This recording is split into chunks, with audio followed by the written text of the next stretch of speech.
The lawyer slid the divorce papers across his mahogany desk, and I watched my husband of 47 years sign his name without hesitation.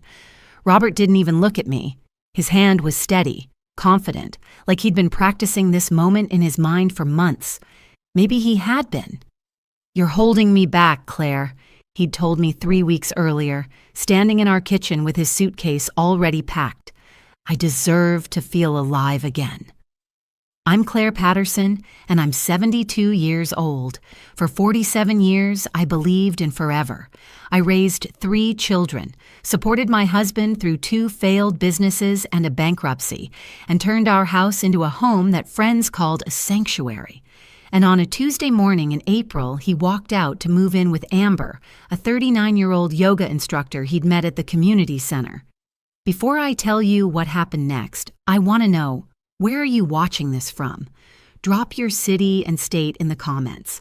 I've learned that women like us, we're everywhere, and our stories matter more than anyone wants to admit. Robert and I met in 1976 at a county fair in Vermont. I was 25, teaching elementary school, and he was 28, working construction with dreams of starting his own company. He had this laugh that made everyone around him smile, and when he asked me to dance, I felt like the luckiest woman alive. We married 6 months later in a small chapel with wildflowers and 20 guests. My mother pulled me aside before the ceremony and whispered, "Marriage is work, Claire. Some days you'll have to love him on purpose." I nodded, thinking I understood. I had no idea how prophetic those words would become. The first 20 years were good. We had Sarah in 1978, then the twins, Michael and Jennifer in 1982. Robert's construction company grew slowly but steadily. We bought a beautiful old Victorian house on the outskirts of Burlington that needed extensive work. Robert promised we'd renovate it together, make it our forever home. Life happened the way it does. The kids needed braces and college funds. Robert's company hit rough patches during the recession. His first business partner embezzled money, and we nearly lost everything in 2009. I went back to teaching full-time to keep us afloat. The house renovations got pushed back year after year. "We'll do it when things settle down," Robert would say, and I believed him. By the time we retired, me at 68, him at 70, our children had their own lives across the country. Sarah was a doctor in Seattle, Michael an engineer in Texas, Jennifer a lawyer in North Carolina. They visited for holidays, called on Sundays, but our daily life was just the 2 of us in that beautiful, crumbling Victorian. I suggested we finally tackle the renovations. Robert said he was too tired, that he'd spent his whole life working on other people's houses and couldn't face working on his own. So we lived with the outdated kitchen, the drafty windows, the bathroom that hadn't been updated since 1985. Then last year, Robert started going to the community center for fitness classes. He lost 20 pounds, bought new clothes, started using cologne again. I thought he was finally taking care of himself. I encouraged it. God, I was naive. The signs were there, bright as neon, but I explained them away like I'd been trained to do for nearly 5 decades. When Robert started coming home later from his classes, I told myself he'd made friends. When he password protected his phone for the first time in our marriage, I convinced myself he was protecting our banking information. When he stopped reaching for my hand during our evening walks, I blamed it on arthritis. Denial is a powerful drug, and I'd been taking it in heavy doses. The truth arrived on a cold March morning when our neighbor, Patricia, knocked on my door. She stood on the porch wringing her hands, clearly uncomfortable, and asked if we could talk inside. Over coffee at my kitchen table, she told me she'd seen Robert at a restaurant 2 towns over, holding hands with a much younger woman across an intimate corner table. "I'm so sorry, Claire," Patricia said, tears in her eyes. "I debated telling you, but if it were me, I'd want to know." I thanked her calmly, walked her to the door, and then stood in my hallway for 20 minutes trying to remember how to breathe. The woman I'd seen in the mirror that morning, silver hair, laugh lines, comfortable in her own skin, suddenly felt like a stranger. Who was I if not Robert's wife? I didn't confront him immediately. Instead, I did what any modern woman would do. I checked the cell phone bill online. There was one number he'd called or texted over 300 times in the past month. I reverse searched it. Amber Mitchell, age 39, yoga instructor and wellness coach, according to her extensive social media presence. Her photos showed a woman with long blonde hair, perfect teeth, and an array of impossible yoga poses on beaches and mountaintops. Her bio said she believed in living authentically and embracing transformation. I sat at my computer for hours scrolling through her life, comparing it to mine. She had inspirational quotes overlaid on sunset photos. I had recipes clipped from newspapers and family photos in actual albums. When Robert came home that evening, I was sitting in the living room with the lights off. "We need to talk," I said. I'll never forget the look on his face. Not guilt, not shame, but relief. He'd been waiting for this conversation, maybe even hoping for it. He sat down across from me and didn't even try to deny it. "Her name is Amber," he said, as if I'd asked. "I met her 4 months ago. Claire, I haven't felt this alive in decades." 47 years, I said quietly. "We've been married for 47 years, Robert." "Exactly." He leaned forward and I could see he genuinely believed what he was about to say. "Claire, we got married so young. We've spent our entire adult lives being parents, being responsible, being old. Amber makes me feel young again. She sees me as I really am, not as some retired old man waiting to die." "I'm 72 years old," I told him. "What do you think you are?" He flinched, and I saw the anger flash across his face. "That's exactly the problem," Robert said, standing up abruptly. "You've accepted being old. You've given up. Every conversation is about doctor's appointments and what the kids are doing and when we should replace the water heater. When did you stop wanting more from life?" I stood up too, my hands shaking. "I wanted to renovate this house. I wanted to travel. I suggested Italy last year, and you said we couldn't afford it. I asked you to take dancing lessons with me, and you said your knees hurt. Don't you dare act like I'm the one who stopped living." Because all of those things felt like obligations. His voice rose for the first time. "Amber doesn't need anything from me. She just wants to enjoy life. We go hiking, we try new restaurants, we talk about philosophy and meaning. When was the last time we talked about anything meaningful, Claire?" "We talk every day. About nothing. About routine. About getting old together like it's something to celebrate." He ran his hand through his silver hair I used to cut for him in our bathroom. "I don't want to just wait around to die. I want to feel alive while I still can." "So this is my fault?" I could feel tears threatening, but I refused to let them fall. "I made you feel old by being old?" "You're not listening." He grabbed his jacket from the chair. "I'm not doing this tonight. I need space to think." He didn't come home that night, or the next. On the third day, Sarah called me, crying. Robert had called her to explain the situation and ask her to check on me. Our daughter, 3,000 miles away, was trying to manage her father's midlife crisis, or more accurately, his late-life crisis, over FaceTime.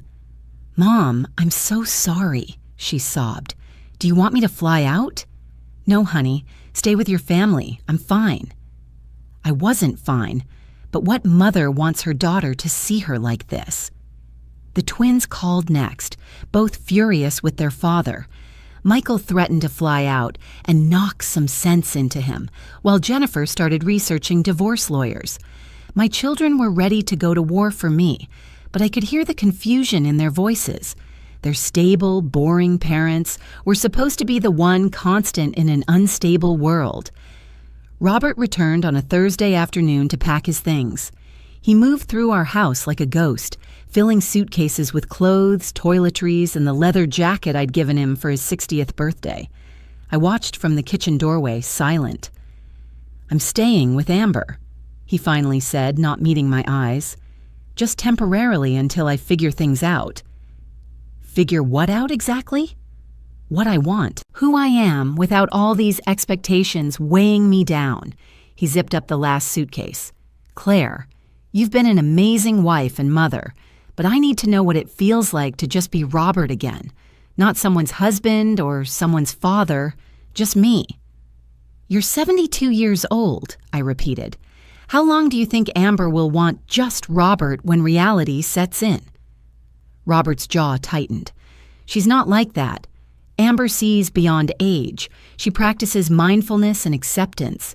She believes people can change at any stage of life." "She's 39 years old," I said flatly. "She doesn't know what 72 means yet. Wait until you need help getting up from her floor after one of those yoga sessions. Wait until your medications start piling up on her bathroom counter. Wait until—" "Stop." He held up his hand. "This is exactly why I need to leave. You've already written the ending. You see me as old and declining and ready for the nursing home. Amber sees possibility. I see reality, Robert. I see 47 years of partnership that you're throwing away because some young woman makes you feel special." My voice cracked despite my best efforts. "I made you feel special once too, or did you forget?" For just a moment, something flickered in his eyes. Doubt, maybe, or regret. But then he picked up his suitcases and walked toward the door.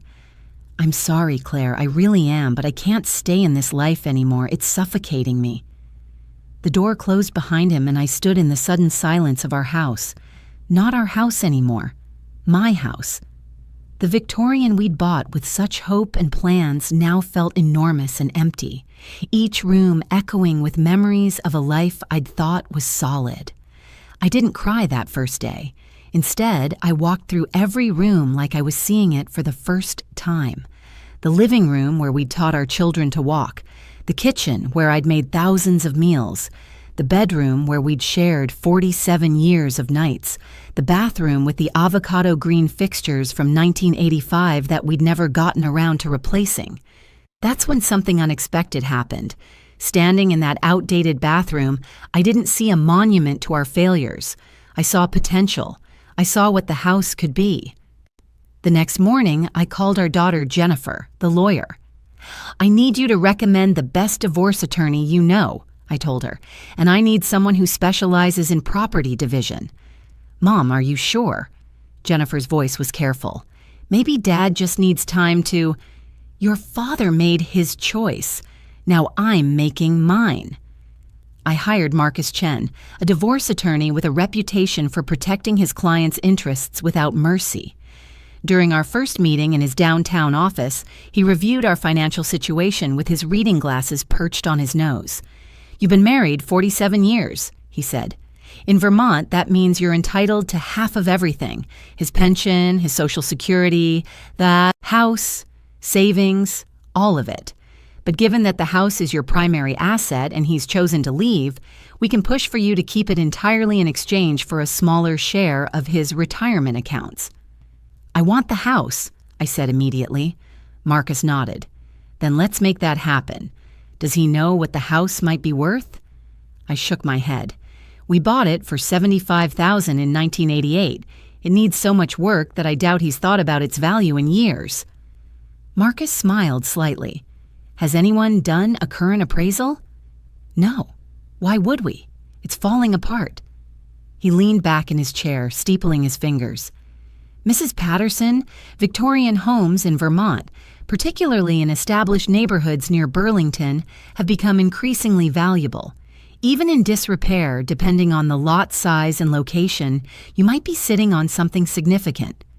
Before we proceed with the divorce negotiations, I strongly suggest getting a professional appraisal."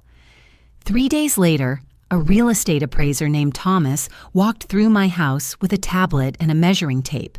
He photographed every room, examined the foundation, and checked the original woodwork and architectural details that I'd stopped noticing decades ago. "Mrs. Patterson," he said as he finished his inspection, "do you realize what you have here? An outdated house that needs hundreds of thousands in repairs?" Thomas laughed.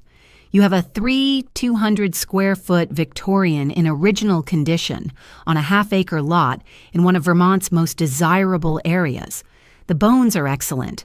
Original hardwood floors, 10-foot ceilings, those built-in bookcases and window seats.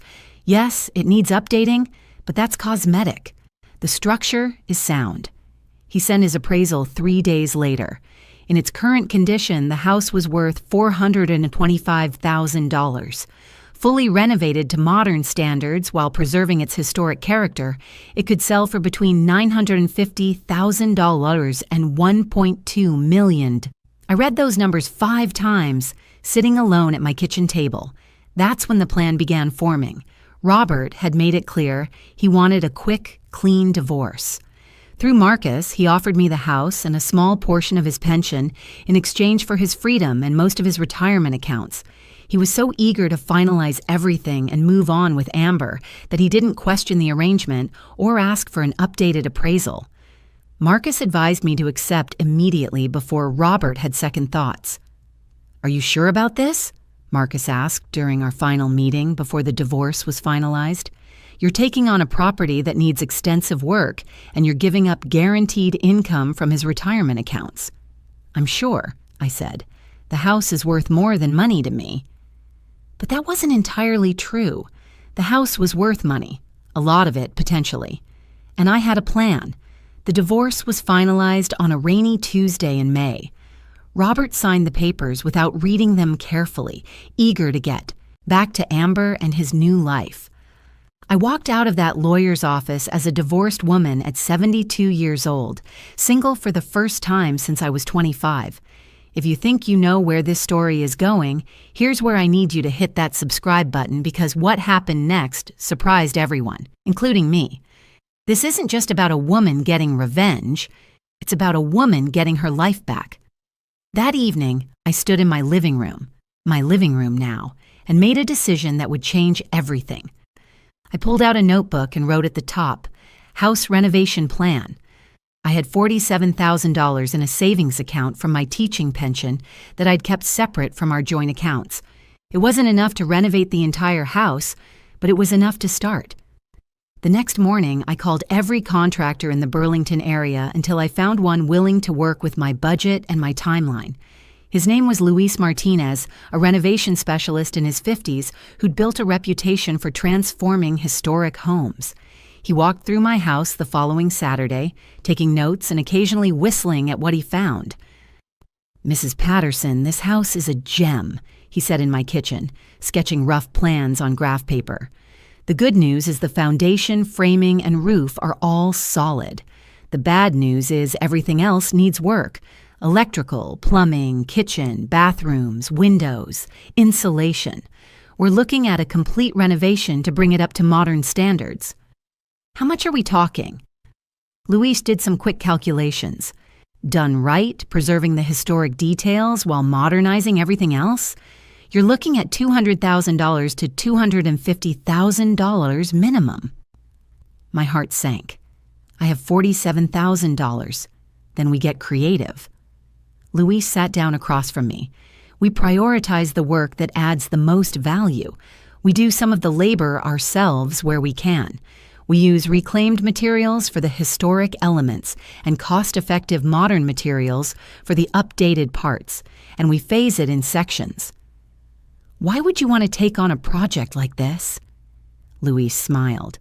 "Because I love these old houses, and I can tell you do too. Plus, my wife heard about what happened with your husband from her book club. She told me if I didn't help you, I'd be sleeping on the couch for a month." I actually laughed for the first time in weeks. We started with the kitchen and main bathroom, the spaces that would make the biggest impact on resale value. Luis brought in his crew, and my quiet house suddenly filled with the sounds of demolition, power tools, and Spanish radio stations. I threw myself into the project, helping where I could, learning about tile work and cabinet installation and grout colors. My children called regularly, worried about me taking on such a massive project at my age. Sarah kept suggesting I just sell the house as is and move into something smaller, something more manageable. But they didn't understand. This wasn't about the house. This was about proving I was still capable of building something beautiful. Through Patricia, I heard occasional news about Robert and Amber. They'd gone to Costa Rica for 3 weeks. Amber had posted photos of them doing yoga on the beach at sunrise. Robert had shaved his beard and started wearing hemp necklaces. They attended sound bath meditation sessions and talked about conscious uncoupling from societal expectations. "He looks ridiculous," Patricia told me over coffee one morning, showing me Amber's Instagram feed. "He's trying so hard to be young that he just looks desperate." I glanced at the photos. Robert in linen pants and a tank top, his silver chest hair visible, posing next to Amber in her yoga gear, and felt nothing. Not anger, not jealousy, not even satisfaction. I was too busy choosing backsplash tiles for my new kitchen. The renovation took 7 months. 7 months of dust, decisions, and discoveries. We found original stained glass windows hidden behind drywall in the dining room. We uncovered hand-carved crown molding that had been painted over a dozen times. Beneath the terrible carpet in the master bedroom, we discovered pristine hardwood floors with an inlay pattern. "This house was telling you its story," Louise said as we carefully restored the dining room's original built-in china cabinet. "You just had to listen." I worked alongside the crew most days, learning skills I'd never imagined at my age. I learned to grout tile, to strip and refinish wood, to install drawer pulls. My hands developed calluses. My arms got stronger. I started waking up excited about what we'd accomplished that day instead of dreading the empty house. The kitchen transformed first. We kept the original footprint but updated everything. White shaker cabinets, quartz countertops that looked like marble, a farmhouse sink, and new appliances. The old avocado bathroom became a spa-like retreat with subway tiles, a walk-in shower, and heated floors. Luis's wife, Maria, started stopping by with lunch for the crew, and soon she was bringing color swatches and decoration ideas. She had an eye for design that I lacked, and together we chose paint colors that made each room feel both historic and fresh. "You're blooming," Maria told me one afternoon as we debated between 2 shades of blue for the master bedroom. "I can see it happening." She was right. Something was happening to me that had nothing to do with the house and everything to do with it. I was remembering who I'd been before I became someone's wife, someone's mother. I was remembering the 25-year-old teacher who'd loved learning new things, who'd had opinions and dreams that weren't tied to anyone else's approval. By month 6, the house was nearly unrecognizable. The kitchen gleamed, the bathroom sparkled. We'd refinished all the original hardwood floors, repaired the plaster walls, and installed new energy-efficient windows that looked like the originals. The exterior got a fresh coat of historically accurate paint, a beautiful sage green with cream trim that made the house look like something from a magazine. I hired a professional photographer to document the transformation. Walking through with him as he took photos, I felt overwhelming pride. This house had been a symbol of everything Robert and I had put off, everything we'd meant to do someday. Now it was complete, and I'd done it without him. "Mrs. Patterson," the photographer said as he packed up his equipment, "I've shot a lot of renovations, but this one is special. You can feel the love in every detail." That evening, I sat on my new back porch, another addition Luis had suggested, with a glass of wine and watched the sunset. My phone rang. It was Jennifer. "Mom, I found something interesting," she said without preamble. "I was researching property values in your area for a client, and houses like yours, fully renovated, they're selling for over $1 million. Some are going for $1.2 million or more." "I know," I said calmly. There was a pause. "You know?" "Mom, what are you planning?" "To sell it," I said. "I'm putting it on the market next week." The real estate agent I hired was a sharp woman in her 40s named Rebecca, who specialized in high-end historic properties. She walked through my house with her assistant, taking notes and photographs, occasionally pausing to admire a detail. "Mrs. Patterson, this is extraordinary work," she said in the living room, running her hand along the restored crown molding. "The way you've preserved the historic character while modernizing everything. It's exactly what buyers are looking for right now. I have 3 clients who've been waiting for a property like this." "What do you think it will sell for?" Rebecca consulted her tablet, comparing recent sales in the area. Based on current market conditions and the quality of your renovation, I'd recommend listing it at $1.15 million. I think we'll get multiple offers, possibly above asking. I'd paid $75,000 for this house 36 years ago. I'd invested $47,000 of my own money and 7 months of my life into its renovation, and now it was worth over $1 million. Let's do it, I said. The listing went live on a Thursday morning. By Friday afternoon, Rebecca had scheduled 8 showings for the weekend. By Sunday evening, we had 5 offers, 3 of them above asking price. The highest was $125 million from a couple relocating from Boston who said they'd fallen in love the moment they walked through the door. "It feels like a home," the wife had told me during their showing, tears in her eyes, "like it's been loved." "It has been," I told her. We accepted their offer. The closing was scheduled for 6 weeks later. That's when Robert called me for the first time since the divorce. "Claire, I heard you're selling the house," he said, his voice tight. "We need to talk." "The house is mine, Robert, legally. You signed away. All rights to it." "I didn't know you were going to renovate and sell it for a fortune." His voice rose. "That's not fair, Claire. That was our house. We should split the profit." I actually laughed. "Fair? You want to talk about fair? You left me for a woman younger than our children. You told me I was holding you back. You couldn't wait to sign away the house because you thought it was worthless." "I made a mistake," he said, and for the first time, I heard desperation in his voice. "Not about us. I mean about the house. I should have insisted on an appraisal. My lawyer says I might have grounds to reopen the property settlement." "Your lawyer is wrong," I said calmly. "We had a legal agreement that you signed. The house was appraised at the time of divorce, and you accepted it. What I chose to do with my property afterward is none of your business." "Claire, please. Be reasonable. Amber and I are having some financial difficulties. She had to close her yoga studio, and I'm spending through my retirement faster than I expected. If you could just—" "No," I said simply. "No? Just like that? After 47 years of marriage, you won't even consider—" "After 47 years of marriage, you told me I was holding you back," I interrupted. "You left me for someone who made you feel young and alive. So go be young and alive, Robert. But don't come to me begging for money when reality catches up with your fantasy." There was a long silence. When Robert spoke again, his voice had changed. Harder, uglier. "You've turned bitter, Claire. This isn't the woman I married." "You're right," I said. "The woman you married would have felt guilty. She would have wondered if she owed you something. She would have probably given you half the profit just to keep the peace." I paused, letting that sink in. "But that woman doesn't exist anymore. You made sure of that when you walked out." I hung up before he could respond. 2 weeks later, Patricia came over with gossip she was bursting to share.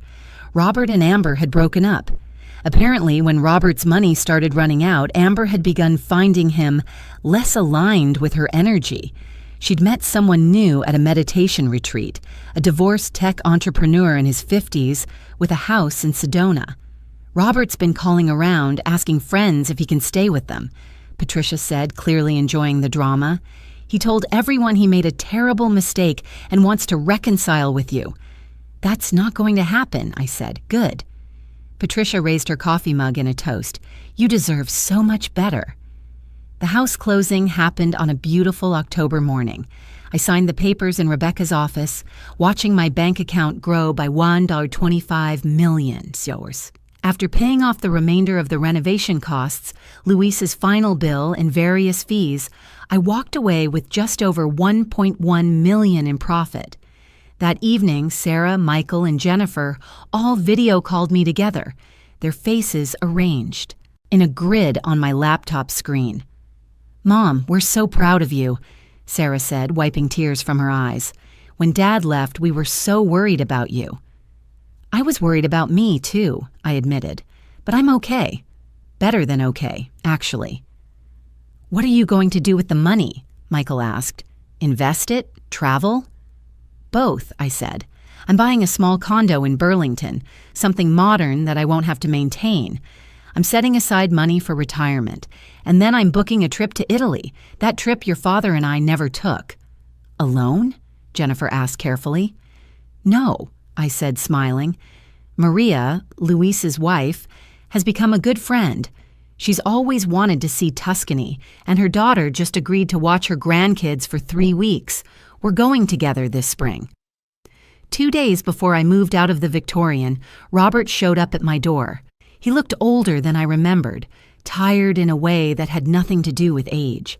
His hemp necklaces were gone. He was wearing his old construction jacket. "Can we talk?" he asked. "Please, Claire, just 5 minutes." Against my better judgment, I let him in. We sat in my empty living room on folding chairs, the only furniture left in the house. Sunlight streamed through the new windows, illuminating dust motes in the air. Robert looked around at the transformed space, and I watched the realization hit him, what this house had become, what he'd given up. "I made a terrible mistake," he said finally, "not just with the house, with everything, with us." "Yes, you did." He winced at my directness. "I was stupid, Claire. I was scared of getting old, of becoming invisible. When Amber paid attention to me, it felt like being alive again, but it wasn't real. None of it was real. And you want me to feel sorry for you? No, I want you to forgive me." He leaned forward, his hands clasped between his knees. "I want another chance. We can start over. You made all this money from the house. We could buy something together, somewhere warm. Florida, maybe. We could still have good years ahead of us." I looked at this man I'd spent 47 years with and felt nothing but pity. "Robert, do you know what I realized while I was renovating this house? I realized I'd spent decades waiting for you to be ready to renovate, ready to travel, ready to really live our lives. And when you finally got ready, it was for someone else. I'm ready now, for us. But I'm not ready for you anymore." I stood up. I'm ready for me. For the first time in my adult life, I'm putting myself first, and that doesn't include a man who threw away our marriage because he was too cowardly to face growing old with dignity. Please, Claire, I still love you. No, you don't. You love the idea of security. You love having someone to take care of you now that your yoga instructor moved on. But you don't love me, not the way I deserve to be loved. I walked to the door and opened it. "Goodbye, Robert." He stood, slowly, defeated. At the door, he turned back one more time. "Will you at least think about it?" "No," I said gently. "I won't." I watched him walk to his car, not the new sports car he'd bought with Amber, but his old pickup truck, and drive away. Then I closed the door on that chapter of my life. 3 months later, I'm writing this from my new condo in Burlington. It's modern, efficient, and completely mine. My children visit regularly now that I have guest rooms for them. Maria and I are planning our Italy trip for April. We're going to drink wine in Tuscany, see the art in Florence, and eat our way through Rome. I turned 73 last week. I'm single, financially secure, and happier than I've been in decades. Robert wanted to feel alive? He should have looked next to him.